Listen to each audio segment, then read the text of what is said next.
Alright, so today we're going to look at something called magic sand. This is a really cool material. It's a sand that is known as hydrophobic material, meaning that each of the little grains of sand inside is covered with a material that repels water. And we'll see exactly how that behaves with a regular cup of water. So let's open it up. Use a spoon. You can use your hands or whatever. I just like to be a little neater with it.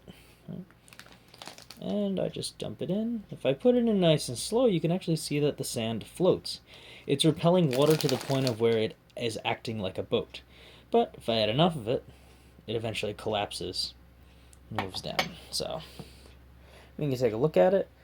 It is actually clumping to itself because it's repelling the water so much that it is actually easier from a physics standpoint for the sand to be stuck together. Right. I haven't done anything with this with like stirring, so we're going to find out what happens. But if I start stirring it around, we notice that it looks like it kind of clumped back together into itself. All right. Now here's the cool thing. Since it repels water, I'm going to try to recover it by just bringing it back out. We notice it's like covered in water until I bring it out, and it turns right back into sand.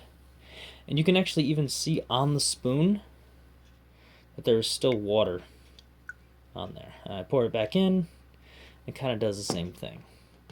Alright, one of the cool things you can actually see on here is you have a dot of water inside of the boat sand that was actually made.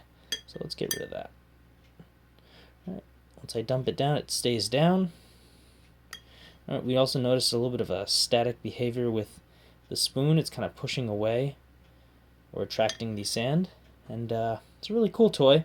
I'm pretty sure it's non-toxic, so it's a sweet thing to play around with if you want to just use it as like a manipulative in a classroom, or on a rainy day you can break it out. But what's really interesting is that it just literally turns into the sand, and then once I pour it back in, it becomes that weird like bubbly stuff on it.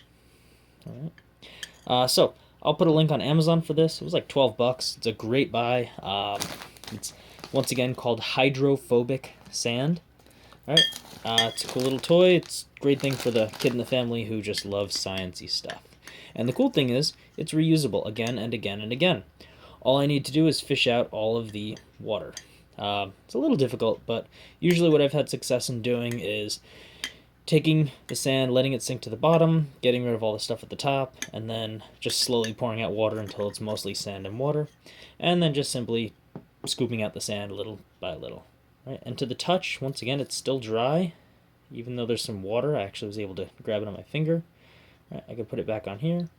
And yeah, it's pretty cool. So I'll spend the next couple minutes just playing around with it so you can see what it looks like and some of the interactions we can do. But